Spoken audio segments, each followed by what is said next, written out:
Net-Zero Objectives and Energy Security by Ministry of Petroleum and Natural Gas. To steer the economy on sustainable development path, battery energy storage systems with capacity of 4,000 MWh will be supported with viability gap funding. A detailed framework for pumped storage projects will also be formulated. Renewable energy evacuation. The interstate transmission system for evacuation and grid integration of 13 gigawatt renewable energy from Ladakh will be constructed with investment of 20,700 crore, including central support of 8,300 crores. Green Credit Program. For encouraging behavioral change, a green credit program will be notified under the Environment Protection Act. This will incentivize environmentally sustainable and responsive actions by companies, individuals, and local bodies, and help mobilize additional resources for such activities. PM Program for Restoration, Awareness, Nourishment, and Amelioration of Mother Earth, PM Pranam, will be launched to incentivize states and union territories to promote alternative fertilizers and balanced use of chemical fertilizers. Go-Bardhan Scheme. 500 new waste to wealth plants under Go-Bardhan, galvanizing organic bio-agro resources done. Go-Bardhan scheme will be established for promoting circular economy.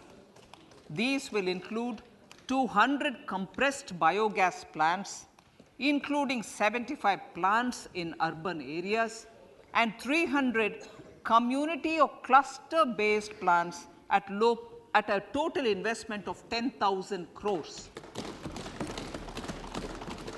I will refer to this in Part B also. In due course, a 5% CBG mandate will be introduced for all organizations marketing natural and biogas. For collection of biomass and distribution of biomanure, appropriate fiscal support will also be provided. Bharatiya Prakritik Kheti Bio-Input Resource Centers. Over the next 3 years, we will facilitate 1 crore farmers to adopt natural farming. For this, Honorable Speaker, 10,000 bio-input resource centers will be set up, creating a national level distributed micro-fertilizer and pesticide manufacturing network. Mishti.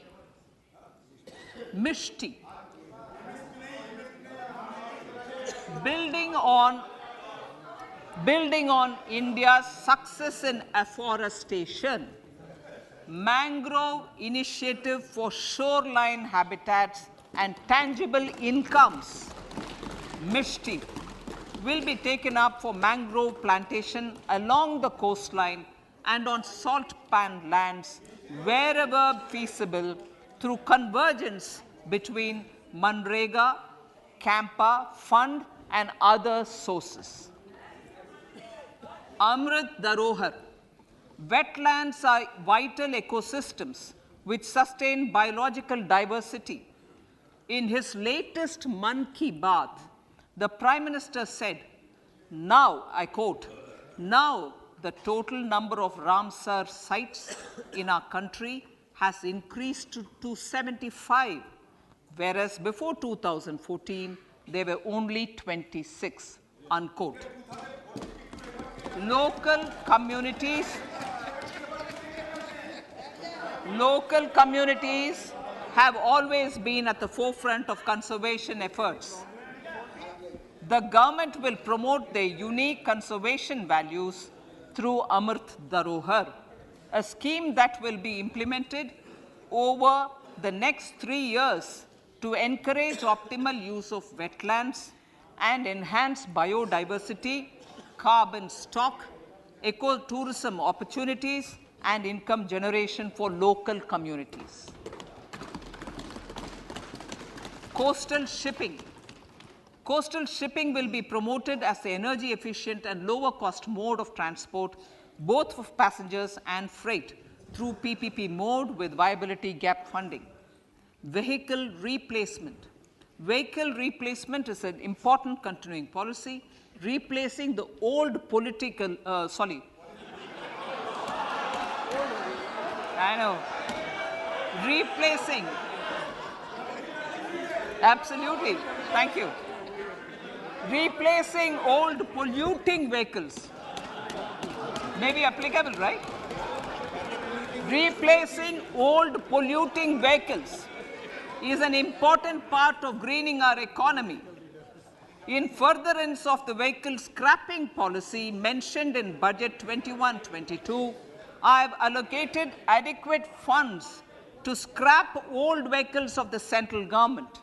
States will also be supported in replacing old vehicles and old state ambulances. Honorable Speaker, sir, I move to priority 6, youth power. To empower our youth and help the Amrit PD realize their dreams, we have formulated the National Education Policy, which is very wide in its scope, but one of the things is also to focus on skilling, adopted economic policies that facilitate job creation at scale and have supported business opportunities. Pradhan Mantri Kaushal Vikas Yojana. Pradhan Mantri Kaushal Vikas Yojana 4.0 will be launched to skill lakhs of youth within the next 3 years. On-job training, industry partnership, and alignment of courses with needs of industry will be emphasized. The scheme will also cover new age courses for Industry 4.0 like coding, AI, robotics, mechatronics, IoT, 3D printing, drones, and other soft skills. To skill youth for international opportunities, 30 Skill India International Centers will be set up across different states. The digital ecosystem for skilling will be further expanded with the launch of a unified Skill India digital platform for enabling demand-based formal skilling, linking with employers including MSMEs, and facilitating access to entrepreneurship schemes. To provide stipend support to 47 lakh youths in 3 years, direct benefit transfer under a pan-India national apprenticeship promotion scheme will be rolled out. Tourism. Honorable Speaker, sir, with an integrated and innovative approach, at least 50 destinations will be selected through challenge mode. In addition to aspects such as physical connectivity, virtual connectivity, tourist guides, high standards for food streets, and tourist security, all the relevant aspects would be made available on an app to enhance tourist experience. Every destination would be developed as a complete package. The focus of development of tourism would be on domestic as well as foreign tourists.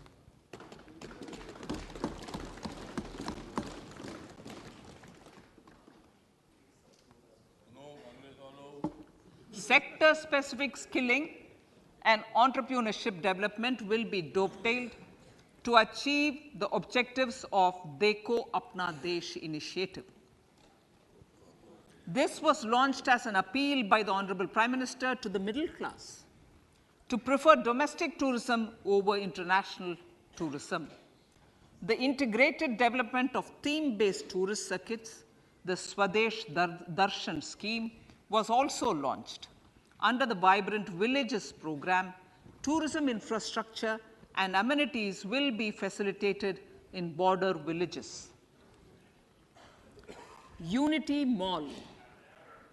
States will be encouraged to set up a Unity Mall in their state capital or most prominent tourism center or the financial capital for promotion and sale of their one district, one product and GI products and other handicraft products, and for providing space for such products of all other states as well. Sir, priority number 7, financial sector.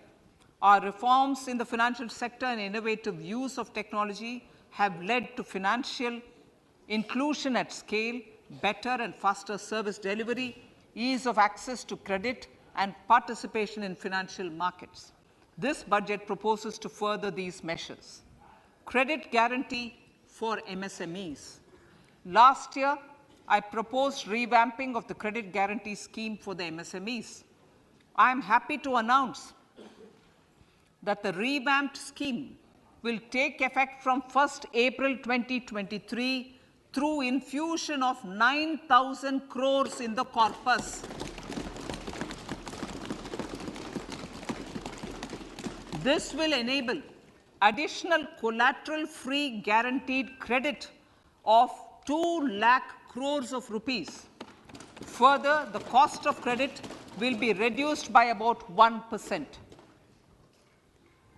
A national financial information registry will be set up to serve as the central repository of financial and ancillary information. This will facilitate efficient flow of credit, promote financial inclusion, and foster financial stability. A new legislative framework will govern this credit public infrastructure and will be designed in consultation with the RBI. To meet the needs of Amritkal and to facilitate optimum regulation in the financial sector, public consultation, as necessary and feasible, will be brought to the process of regulation making and issuing subsidiary directions. To simplify, to ease, and to reduce cost of compliance, financial sector regulators will be requested to carry out a comprehensive review of existing regulations. For this, they will consider suggestions from public and regulated entities. Time limits to decide the application under various regulations will also be laid down. Honorable Speaker, sir, to enhance business activities in GIFT IFSC, the following measures will be taken. Delegating powers under the SEZ Act to the IFSCA to avoid dual regulation. Setting up a single window IT system for registration and approval of IFSCA, SEZ authorities, GSTN, RBI, SEBI, and IRDAI. Permitting acquisition financing by IFSC banking units of foreign banks. Establishing a subsidiary of Exim Bank for trade refinancing. Amending IFSCA Act for statutory provisions for arbitration, ancillary services, and avoiding dual regulation under the SEZ Act, and recognizing offshore derivative instruments as valid contracts. Honorable Speaker, sir, data embassy. For countries looking for digital continuity solutions, we will facilitate setting up of their data embassies in GIFT IFSC.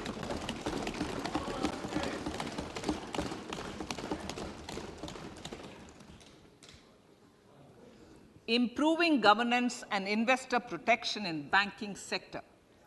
To improve bank governance and enhance investors' protection, certain amendments to the Banking Regulation Act, the Banking Companies Act, and the Reserve Bank of India Act are being proposed.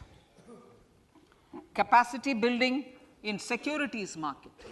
Honorable Speaker, sir, to build capacity of functionaries, and professionals in the securities market, SEBI will be empowered to develop, regulate, maintain, and enforce norms and standards for education in the National Institute of Securities Markets and to recognize award of degrees, diplomas, and certificates. A central processing center will be set up for faster response to companies through centralized handling of various forms filed with field officers under the Companies Act. Reclaiming of shares and dividends. For investors to reclaim unclaimed shares and unpaid dividends from the Investor Education and Protection Fund Authority with ease, from the Investor Education and Protection Fund Authority with ease, an integrated IT portal will be established. Digital payments continue to find wide acceptance. In 2022, they show an increase of 76% in transaction and 91% in value. Fiscal support for this digital public infrastructure will continue in 2023-2024. Azadi Ka Amrit Mahotsav, Mahila Samman Bachat Patra. For commemorating Azadi Ka Amrit Mahotsav, a one-time new small savings scheme, Mahila Samman Savings Patra or Savings Certificate, Mahila Samman Savings Certificate will be made available for a 2-year period up to March 2025. This will offer deposit facility up to 2 lakh in the name of a woman or girls for a tenure of 2 years at fixed interest rate of 7.5% with partial withdrawal option. Senior citizens. The maximum deposit limit for senior citizens savings scheme will be enhanced from 15 lakh to 30 lakhs of rupees. The maximum deposit limit for monthly income account scheme will be enhanced from 4.5 lakh to 9 lakh for single account and from 9 lakh to 15 lakh for joint account. Honorable Speaker, sir, fiscal management. 50 years interest-free loan to states. The entire 50-year loan to states has to be spent on capital expenditure within 2023-24. Most of this will be at the discretion of the states, but a part will be conditional on states increasing their actual capital expenditure. Parts of the outlay will also be linked to or allocated for the following purposes: scrapping old government vehicles, urban planning reforms and actions, financing reforms in urban local bodies to make them creditworthy for municipal bonds, housing for police personnel above or as part of the police station, constructing unity malls, children and adolescent libraries and digital infrastructure, and state share of capital expenditure of central schemes. Honorable Speaker, sir, fiscal deficit of states. States will be allowed a fiscal deficit of 3.5% of GSDP, of which 0.5% will be tied to power sector reforms. Revised estimates 2022 to 2023. The revised estimate, Honorable Speaker, sir, of the total receipts other than borrowing is 24.3 lakh crores, of which the net tax receipts are 20.9 lakh crores. The revised estimate of the total expenditure is 41.9 lakh crores of rupees, of which the capital expenditure is about 7.3 lakh crores. The revised estimate of the fiscal deficit is 6.4% of GDP, adhering to the budget estimate. So, budget estimates of 2023-24. Coming to 2023-24, the total receipts other than borrowings and the total expenditure are estimated at 27.2 lakh crores and 45 lakh crores respectively. The net tax receipts are estimated at 23.3 lakh crores. The fiscal deficit is estimated to be 5.9% of the GDP. In my budget speech for 21-22, I had announced that we plan to continue the path of fiscal consolidation, reaching a fiscal deficit of below 4.5% by 2025-26, with a fairly steady decline over the period. We have adhered to this path, and I reiterate my intention to bring the fiscal deficit below 4.5% of GDP by 2025-26. To finance the fiscal deficit in 2023-24, the net market borrowings from dated securities are estimated at 11.8 lakh crores. The balance financing is expected to come from small savings and other sources. The gross market borrowings are estimated at 15.43 lakh crores of rupees. Honorable Speaker, sir, I now move to Part B.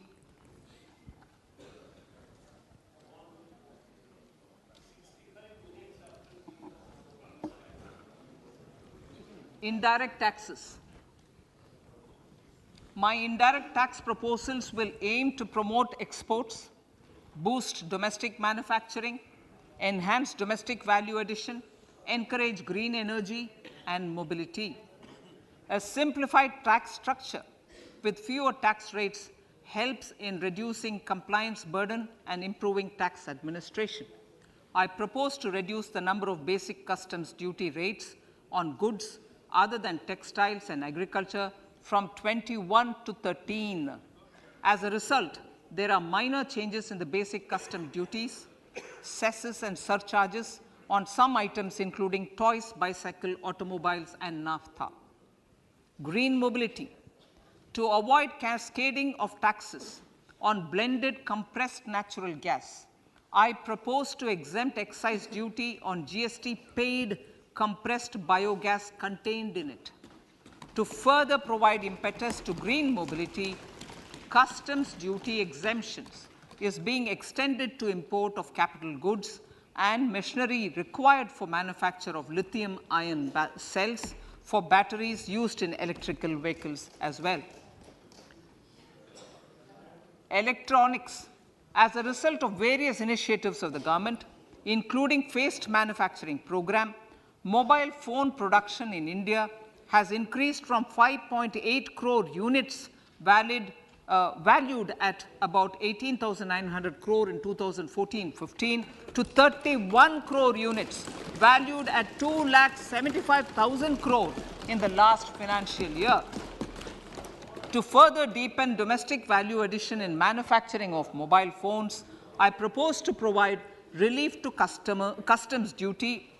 I propose to provide relief in customs duty on import of certain parts and inputs like camera lens and continue the concessional duty on lithium-ion cells for batteries for another year. Similarly, to promote value addition in manufacture of televisions, I propose to reduce the basic customs duty on parts of open cells of TV panels to 2.5%. Electrical. To rectify inversion of duty structure and encourage manufacturing of electric kitchen chimneys, the basic custom duty on electric kitchen chimney is being increased from 7.5% to 15%, and that on heat coils for these is proposed to be reduced from 20% to 15%. Chemicals and petrochemicals. Denatured ethyl alcohol is used in chemical industry. I propose to exempt basic customs duty on it. This will also support the ethanol blending program and facilitate an endeavor for energy transition. Basic customs duty is also being reduced on acid grade fluorospar from 5% to 2.5% to make the domestic fluorochemicals industry competitive. Further, the basic customs duty on crude glycerine for use in manufacture of epichlorohydrin is proposed to be reduced from 7.5% to 2.5%.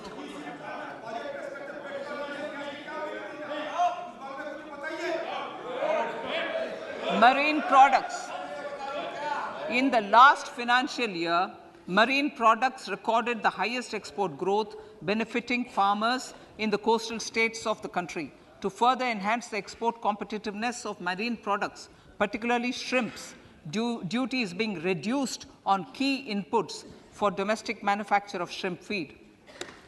India is a global leader, as I said in Part A, in cutting and polishing of natural diamonds, contributing about 3/4 of the global turnover by value. With the depletion of deposits of natural diamonds, the industry is moving towards lab-grown diamonds, and it holds huge promise. To seize this opportunity, I propose to reduce the basic customs duty on seeds used in their manufacture. Customs duties on doré and bars of gold and platinum were increased earlier this fiscal. I propose to increase the duties on articles made therefrom to enhance the duty differential. I also propose to increase the import duty on silver doors, bars, and articles to align them with that on gold and platinum. To facilitate availability of raw materials for the steel sector, exemptions from basic custom duty on raw materials for manufacture of CRGO steel, ferrous scrap, and nickel cathode is being continued. Similarly, the concessional BCD of 2.5% on copper scrap is also being continued to ensure the availability of raw materials for secondary copper producers who are mainly in the MSME sectors. Compounded rubber. The basic custom duty rate on compounded rubber is being increased from 10% to 25% or 30 kg, whichever is lower, at par with that of natural rubber other than latex, to curb circumvention of duty. Cigarettes. National calamity contingent duty on specified cigarettes was last revised 3 years ago. This is proposed to be revised upwards by about 16%. Direct taxes. I now come to my direct tax proposals. Honorable Speaker, these proposals aim to maintain continuity and stability of taxation, further simplify and rationalize various provisions to reduce the compliance burden, promote the entrepreneurial spirit, and provide tax relief to citizens. It has been constant endeavor of the Income Tax Department to improve taxpayers' services by making compliance easy and smooth. Our taxpayers portal received a maximum of 72 lakh returns in a day, processed more than 6.5 crore returns this year. Average processing period reduced from 93 days in financial year 13-14 to 16 days only now. And 45% of the returns were processed within 24 hours. We intend to further improve this, roll out the next generation common IT return form for taxpayer convenience, and also plan to strengthen the grievance redressal mechanism. MSMEs and professionals. MSMEs are growth engines of our economy. Micro enterprises with turnover up to 2 crore of rupees and certain professionals with turnover of up to 50 lakh rupees can avail the benefit of presumptive taxation. I propose to provide enhanced limits of 3 crore and 75 lakh respectively to the taxpayers whose cash receipts are no more than 5%, whose cash receipts are no more than 5%. Moreover, to support MSMEs in timely receipt of payments, I propose to allow deduction for expenditure incurred on payments made to them only when payment is actually made. Cooperation. Cooperation is a value to be cherished. In realizing our Prime Minister's goal for Sehkar Se Samriddhi and his resolve to connect the spirit of cooperation with the spirit of Amrit Kal, in addition to the measures proposed in Part A, I have a slew of proposals for the cooperation sector. First, new cooperatives that commence manufacturing activities till 2024, 31st March, shall get the benefit of a lower tax rate of 15%, as is presently available to new manufacturing companies. Secondly, I propose to provide an opportunity to sugar cooperatives to claim payments made to sugarcane farmers for the period prior to the assessment year 2016-17 as expenditure. This is expected to provide them a relief of almost 10,000 crores. Thirdly, I am providing a higher limit of 2 lakh per member for cash deposits to loans in cash by primary agricultural cooperative societies and primary cooperative agriculture and rural development banks. I repeat that. Thirdly, I am providing a higher limit of 2 lakh per member for cash deposits to and loans in cash by primary agricultural cooperative societies and primary cooperative agricultural and rural development banks. Similarly, a higher limit of 3 crore for TDS on cash withdrawal is being provided to cooperative societies. Startups.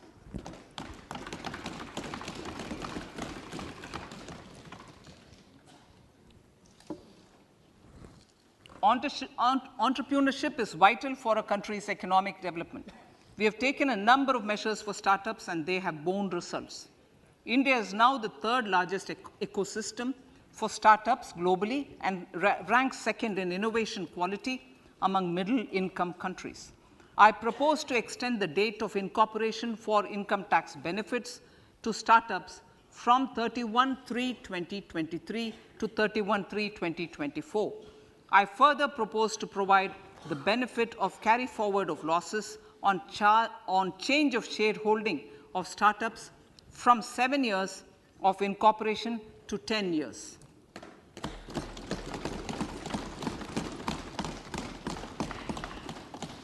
To reduce the pendency of appeals at commissioner level, I propose to deploy about 100 joint commissioners for disposal of small appeals. We shall also be more selective in taking up cases for scrutiny of returns already received this year. Better targeting of tax concessions. For better targeting of tax concessions and exemptions, I propose to cap deduction from capital gains on investment in residential house under Section 54 and Section 54F to 10 crores. Another proposal with similar intent is to limit income tax exemption from proceeds of insurance policies with very high value. Rationalization. Honorable Speaker, sir, there are a number of proposals relating to rationalization and simplification. Income of authorities, boards, and commissions set up by statutes of union or state for the purpose of housing, development of cities, towns, and villages, and regulating and developing an activity or matter is proposed to be exempted from income tax. Other major measures in this direction are removing the minimum threshold of 10,000 for TDS and clarifying taxability relating to online gaming, not treating conversion of gold into electronic gold receipts and vice versa as capital gains, reducing the TDS rate from 30% to 20% on taxable portion of EPF withdrawals in non-PAN cases and taxation on income for market-linked debentures. Other major proposals in the finance bill relate to the following: extension of period of tax benefits to funds relocating to IFSC, GIFT City till 31/3/2025, decriminalization under Section 276A of the Income Tax Act, allowing carry forward of losses on strategic disinvestment, including that of IDBI Bank, and providing EEE status to Agniveer Fund. Personal income tax.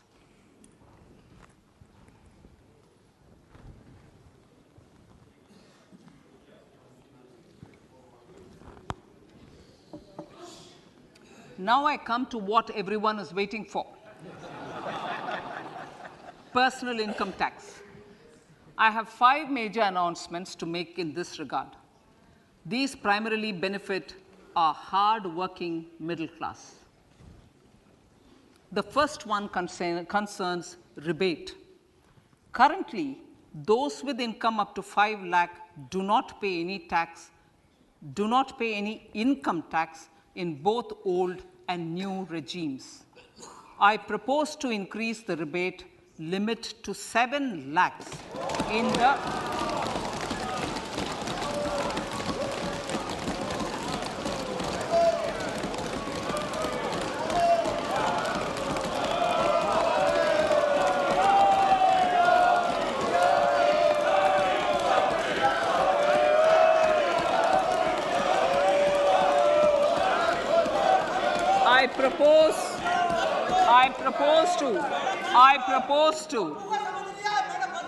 I propose to increase the rebate limit to 7 lakh in the new tax regime.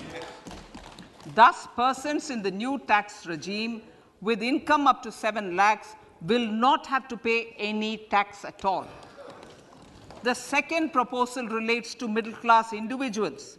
I had introduced in the year 2020 the new personal income tax regime with 6 income slabs starting from 2.5 lakh.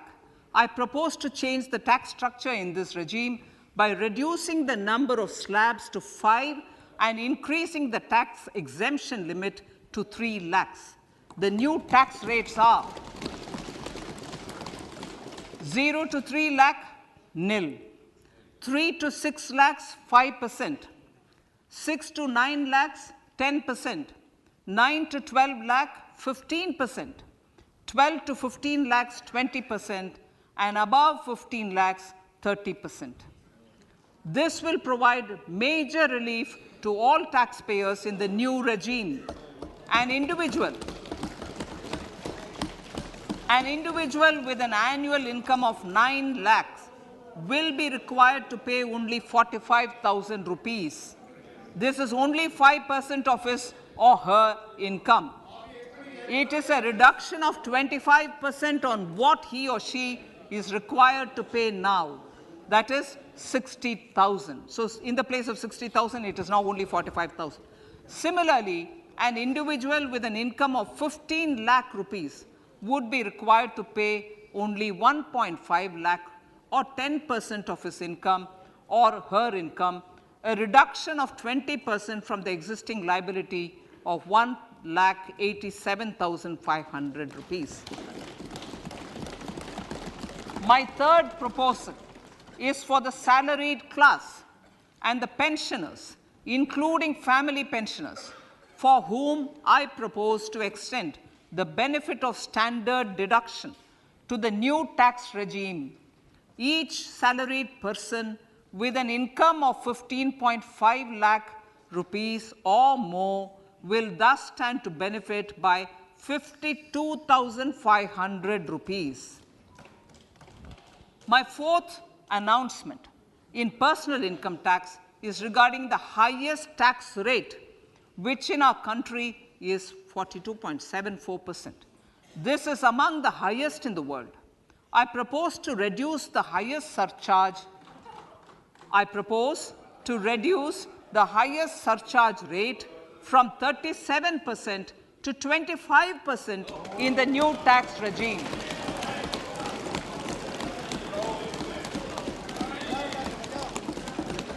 This would result in reduction of the maximum rate. This would result in the reduction of the maximum tax rate to 39%. Lastly, the limit of 3 lakh rupees for tax exemption on leave encashment on retirement of non-government salaried employees was last fixed in the year 2002, when the highest basic pay in the government was only 30,000 rupees per month. In line with the increase in the government salaries, I am proposing to increase this limit to 25 lakh rupees.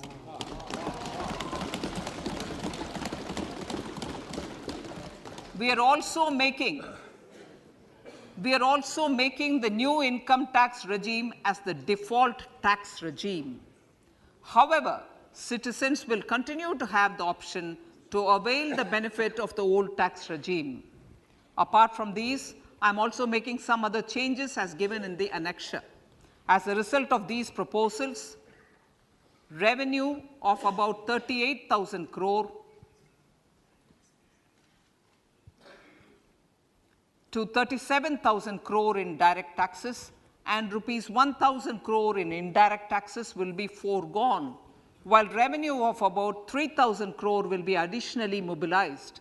Thus, the total revenue foregone is about 35,000 crores annually. Honorable Speaker, sir, with these words, I commend the budget to this August House.